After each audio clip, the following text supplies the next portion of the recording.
Здравствуйте! Об основных событиях дня в информационном проекте Мост ТВ о главном. В студии Андрей Жданов. Липецкую область с 60-летием поздравили Владимир Винокур и Лев Лещенко. Владельцам банковских карт дадут сутки на поиск списанных без их ведома денег. В Липецке можно увидеть, как оловянные солдатики защищают Брестскую крепость и как заработать на колядках идей мастеров народного творчества. Подробности прямо сейчас. Сегодня с днем рождения поздравляют не отдельного человека и даже не город. Сегодня официальные поздравления принимает вся Липецкая область. 6 января 2013 года ей исполнилось 60 лет. Официальные торжества проходят в Липецком академическом театре драмы имени Толстого. На 2 этажах полномасштабная выставка достижений региона и его жителей за последние 60 лет.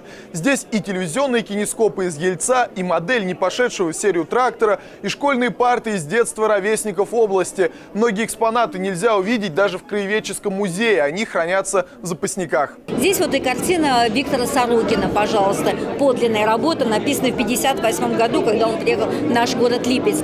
Здесь и вот трактор К-155. Тот самый трактор Липецкого тракторного завода, который не пошел дальше. То есть было сделано только 4 образца. Но, пожалуй, главный экспонат – небольшой стенд с самым важным в истории Липецкой области документом – указ об образовании в составе РСФСР Липецкой области. Тогда наряду с Липецкой было образовано еще 5 областей. Сохранить статус и начать развитие смогли только Липецк и Белгород. Липецкая область – это наиболее динамично развивающихся регионов, где мы видим инвестиционную привлекательность, мы видим здесь политическую стабильность, экономический динамизм. Мы видим, что здесь есть самое большое богатство – это люди. Очень добрые, красивые, трудолюбивые.